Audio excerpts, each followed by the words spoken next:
ജനങ്ങളെ സംബന്ധിച്ചിടത്തോളം അവർക്ക് വളരെ ആശ്വാസവും പ്രതീക്ഷയും നൽകുന്നൊരു തീരുമാനമാണ് ഇന്ന് കേരള മന്ത്രിസഭ എടുത്തിട്ടുള്ളത്. കാട്ടുപന്നികളെ വെടിവെച്ചു കൊല്ലാനുള്ള ഉത്തരവിൻ്റെ പോലെ സമാനമായ രീതിയിൽ നാട്ടിലിറങ്ങി വന്ന് മനുഷ്യൻ്റെ ജീവന സ്വത്തിന് നാശം തീർക്കുന്ന മറ്റ് മൃഗങ്ങളെയും ഈ തരത്തിൽ വെടിവെക്കാനും കൊല്ലാനുമുള്ള അനുവാദം ചോദിക്കാനാണ് ഇന്നത്തെ ക്യാബിനറ്റ് യോഗം തീരുമാനമെടുത്തിട്ടുള്ളത്. ആ തീരുമാനത്തെ തുടർന്ന്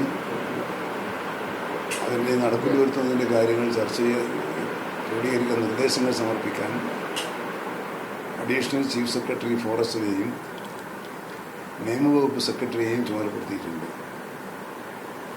അവർ അഡ്വക്കേറ്റ് ജനറലുമായും മറ്റ് നിയമവിദഗ്ധന്മാരുമായും ചർച്ച ചെയ്ത് എത്രയും പെട്ടെന്ന് പ്രപ്പോസൽ മുഖ്യമന്ത്രിക്ക് സമർപ്പിക്കണമെന്നാണ് തീരുമാനിച്ചിട്ടുള്ളത്. അപ്പോൾ അത്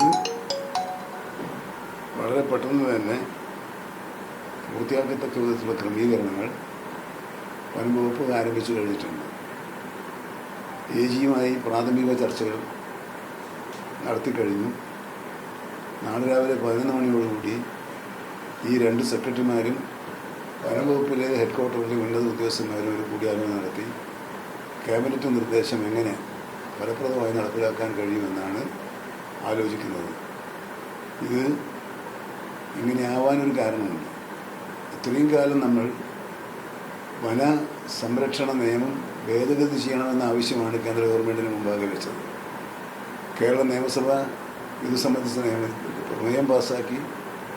അതിൻ്റെ കൂടി അടിസ്ഥാനത്തിൽ ഒന്നിലധികം തവണ ബഹുമാനപ്പെട്ട കേന്ദ്ര വനം പരിസ്ഥിതി മന്ത്രാലയത്തിലെ മന്ത്രിയെ സമീപിച്ചു.